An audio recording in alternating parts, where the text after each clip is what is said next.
everybody. Welcome back to our Vegas history special, one I hope will be only the first of several of these programs. My name is J.R. Swift, and I run a website and a community called Vegas Tips and Tricks. Our YouTube channel does a video every week called Vegas Weekly, and on that show we talk about Vegas history. And from those beginnings, I decided to do a short special today, one I hope will be part one of at least 2 or 3 of these broadcasts. And how often they'll come about depends upon how many of you choose to watch it. But I've gotten very interested in Las Vegas history over the past few months, and so I thought I'd share a little bit about what I know and what I've learned with some of you who I think there's a lot of frequent guests anyway to Las Vegas that over time have come to see it as kind of a second home and are curious about its origins and some of the people and places they have heard about. So I just want to give credit to a few of the sources of this material. Obviously, Wikipedia is a great resource online, and I've used that to learn a lot of what I've learned. There are several old guides to Nevada and Las Vegas written by a gentleman by the name of Deke Castleman, who I still think is around. I don't know if he's still writing books very often. Is anyone writing books very frequently? But has done some excellent work on Las Vegas. There's a website called Vintage Vegas, which does a great job of breaking down in great detail different parts of Las Vegas. For example, okay, there was a Denny's here for 6 years, and then it became this motel, and so it's a great resource for kind of learning the history of different places, which I think is very interesting as well. There's a book behind me on the bookshelf called Las Vegas Then and Now that I picked up at the Neon Museum a year or so ago. Also a really good resource and a lot of great pictures of the development of Las Vegas. So if this particular broadcast, piques your interest, then definitely check out some of those sites, and they will lead you to other sources as well. I myself have been going to Vegas for over 25 years, and well, almost 25 years, I should say. And a lot of things have changed since then. I will say that Las Vegas, in one sense, has not changed since its prehistory. It is by and large an oasis in the middle of a forbidding desert. In most cases, if you look at communities, particularly in the New World, in the Western Hemisphere, there's a connection to transportation of some sort and a connection to water. And Las Vegas is no exception. And you'll see that as we talk about the early days of Las Vegas history. And of course, when we talk about history, we tend to talk about written history. We know that there have been people who have lived in the Las Vegas area for 10,000 years. Native peoples have lived around this area. Most recently, since about 700 AD, the Paiute people had settled in and around Las Vegas. As was the case with so many native tribes, they made a deal with the devil. And you're looking at the descendant of some of those devils. And were mostly forced out of the Las Vegas area itself, but are an important part of its history. A history which is not largely written down, but one that archaeologists and anthropologists continue to piece together. One that is sadly beyond the scope of what we're talking about here today. It's always funny when we talk about Europeans or white Anglo-Americans discovering something or finding something, particularly when it's been there forever. But the earliest record we have of Europeans visiting Las Vegas is around 1829. There was a Spanish exploratory team. The guy's name evades me, but one of the members of that tribe, one of the members of that particular group gave the name Las Vegas to the valley, which means the meadows or a fertile farm. At the time, there were a number of artisanal springs in the area, and around those springs, obviously, there was significant greenery. In fact, Las Vegas, as I mentioned earlier, gained much of its early success for the availability of water. And it wasn't water from the Boulder Dam, which hadn't even been built yet, but from underground wells. And some of those wells continue to exist. In fact, a number of the casinos actually do not draw water from the dam, but have underground sources of water which they use. Las Vegas represented a kind of shortcut that you could take if you were traveling west, particularly into California. If you kind of followed the path of the Colorado River up to near where the dam is today, you could cut across through the valley and miss some of the large mountain ranges and then head off to the southwest into California. That path would have various names over time. In modern days, it would be termed U.S. Highway 91, which would largely be replaced by what is now I-15. But what was U.S. Highway 91 is also known as the Las Vegas Strip. So that pathway south and southwest out of Las Vegas to Los Angeles is one that's been used by people for over 150 years. The next evidence we have of Americans, I guess you would say, being in and around Las Vegas was in 1844, 1845. John C. Fremont, who would give his name to arguably the second most well-known street in Las Vegas, as well as many communities around the country. Fremont would be exploring, or honestly doing espionage, because the territory didn't even belong to the United States at that time. So he traveled in and around the Las Vegas area as well. Later on, just a few years later, after the Mexican War, the area would be ceded to the United States.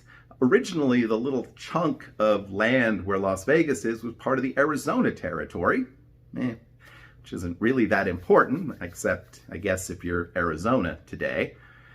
But in any case, the first real attempt by white settlers to settle in and around Las Vegas was a group of Mormon missionaries in the mid-1850s sent by Brigham Young.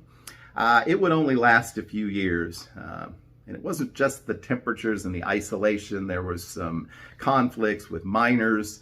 And so in 1858, those people went home. There was little going on in the 1860s except a bit of chicanery, which eventually involved cutting that little piece that was the Arizona territory off and giving it to the Nevada territory, which would just a year later become a state. Nevada became a state in 1867, but there wasn't a whole lot happening in the area through the late 19th century. Mining and agriculture were the big industries, if you could say they were big industries. And again, Las Vegas continued to be sort of a stopping point along the way for travelers heading west. But it wasn't until the coming of the railroad in the early 20th century that Las Vegas, as we know it, really came into being. There had been settlements in and around Las Vegas for years. In fact, for a time in the early 20th century, there were two different town sites calling themselves Las Vegas, but they weren't really official. The railroad purchased land around the railroad crossing, which of course still runs basically right behind the Plaza Hotel today. And in 1905, they had a big auction. They were going to sell off these plots of lands. They promoted it all over the country, particularly in the western part of the United States. And you could come out and you could bid on these plots of land, and this town site was to be known as Las Vegas. That was the official Las Vegas. That was in 1905. In 1909, the county of Clark County, obviously you can guess where the name came from, was created out of the much larger Lincoln County. And impetus of that obviously was from Las Vegas area, businessmen, etc. And a couple years later in 1911, Las Vegas itself was incorporated as a city. Win some trivia contests. You say, when was Las Vegas incorporated? 1911. Around that same time, believe it or not, the state of Nevada outlawed gambling, which you would think would be the big industry of Las Vegas. But it wasn't, not in those days. Not that you couldn't find a gamble around town. You could. There were always these sorts of red light districts and places where anything goes, regardless of the legal restrictions. But early Las Vegas had, good roads, hotels, telephone service. It was a bustling community, again, largely because of the railroad. In addition to the main line, there was a spur line that went to Tonopah, and that was a very prosperous line for a few years. Sadly, by the end of the teens, those railroads had gone into bankruptcy, and Las Vegas itself was suffering through some rough times. Without the amount of traffic, it was a struggling community, and it continued to struggle through much of the 20s. In fact, the whole state of Nevada struggled through this time period. They would go on to liberalize a number of their laws concerning marriage and divorce, and later would later would permit gambling again in 1931. In the meantime, something even bigger had happened that would dramatically affect Las Vegas to this very day, and that was the decision to build the Boulder Dam along the Colorado River, just a few miles to the east of Las Vegas. It brought numerous workers to the area, of course, young, male, and with money on their hands. Las Vegas was the perfect community to welcome them, and of course it did. It was not pleasing to the U.S. government that its workers were blowing money on frivolous things, and they tried to prevent them from even coming to Las Vegas. They built the community of Boulder City as a gambling-free, vice-free zone where these folks would be more or less confined, although they found their way out to places like Block 16 and other assorted gambling clubs around town. Of course, while the dam brought workers and money and increased population to Las Vegas, they would eventually all go home. And while the electrical current, which would be provided, the power that would be provided by the dam, and later, of course, the water that would be provided by the dam, would be a great impact to Las Vegas, it didn't really seem like it was going to be a long-term win for the city. But a few things happened to change that. First of all, surprisingly enough, or perhaps not surprisingly enough, people heard about Las Vegas, they heard about the dam, and they wanted to see it. It's truly one of the modern marvels of the world, an amazing engineering project. And with the improved transportation, whether it be by rail or by road, people came to Las Vegas, came to see the dam, stayed in Las Vegas, and the tourism industry began to develop. Hundreds of thousands of people would visit the area every year. It was a very different sort of crowd than just sort of Western travelers passing through or dam workers. It was, in some cases families, but certainly groups of people touring the U.S. with the sort of newfound freedom of transportation. In the 1930s, obviously, with the end of Prohibition and with legalized gambling, Las Vegas also became very attractive as, again, a kind of sin city for people who might be living in communities a bit more restricted.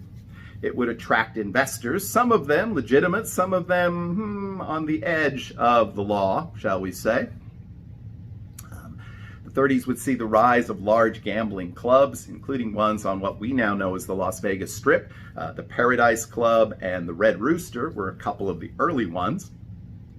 Not that Red Rooster, that's later. But in any case, it also saw the growth of the hotel industry, because obviously if you have travelers, they need a place to sleep. So a lot of small motels, and later some larger properties would come along.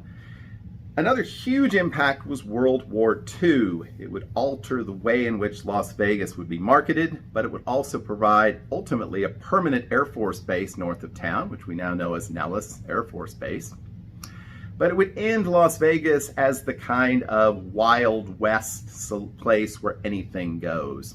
And speaking of places where anything goes, our friend JP wanted to do a little segment today on Vegas history after dark, as he called it. So let's see what JP has to share with us today. What? Yeah, it's JP. And I'm supposed to do a spot about Vegas history. About Vegas history after dark.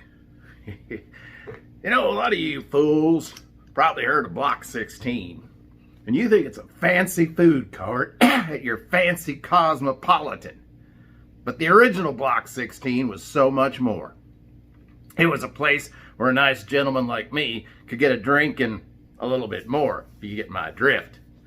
Yeah, just so you know, there's a parking lot right to the east of the California Hotel. It's right on 1st Street between Ogden and Stewart. That block was called Block 16 just because of the way the city of Las Vegas was laid out. And Block 16 was where a man could get a drink and a gamble and a gal, if you get my drift. My grandpappy spent some time on Block 16 when he was a youngin'. May he rest in peace. Sadly, Block 16 could not survive the Second World War, for the communistically influenced U.S. government came to town and said, no, you got to shut this place down. So 1942, Block 16 went away. And it made it more difficult for gentlemen like myself to find the kind of quality establishment and the kind of quality company that I expect. So, there you have it. That's what happens in Las Vegas, or what used to happen in Las Vegas after dark. And some more this year. Thank you, JP. He's quite a character, but what a guy. He'll probably be back. In any case, JP is right about Block 16 and what it was and what ended it with the arrival of the gunnery range, which would grow into ultimately Nellis Air Force Base. The federal government said, no, you can't have this sort of almost legal prostitution going on so nearby. Military wives were not fond of the idea, and there was obviously concern about disease and just concern about morality, shall we say. But that didn't stop the growth of Las Vegas. In fact, sort of making it a little more respectable may have helped. And we'll sort of close out today with the development of the first sort of big resorts on the Las Vegas Strip. The first of these resorts was the El Rancho Vegas, which was on the site of what is now basically an empty lot across the street from the Sahara Hotel. That came into existence in 1941. A year later, on the site of the old Paradise Club, was the second resort on the Las Vegas Strip, the New Frontier. And both of them had a kind of Wild West theme, and that was kind of the theme of Las Vegas, even as it began to develop a sort of tourist industry. But that would come to change over the next decade or so. And on part 2 of this special, coming up sometime in the near future, we'll talk about the early days of the mega resorts of Las Vegas, the next boom in Las Vegas history. Hope you enjoyed today's program. If you did, give it a thumbs up. I'd love to hear your comments. We'll be back sometime again with another edition of this program. And of course, if you want to check out our This Week in Vegas History segment every week on the Vegas Weekly Show, simply subscribe to this channel and check us out every Saturday. And we will talk about it, as well as Vegas news, Vegas tips and tricks, and lots of fun. So check us out there. Until next time, my friends, have a great and lucky week. We will see you soon.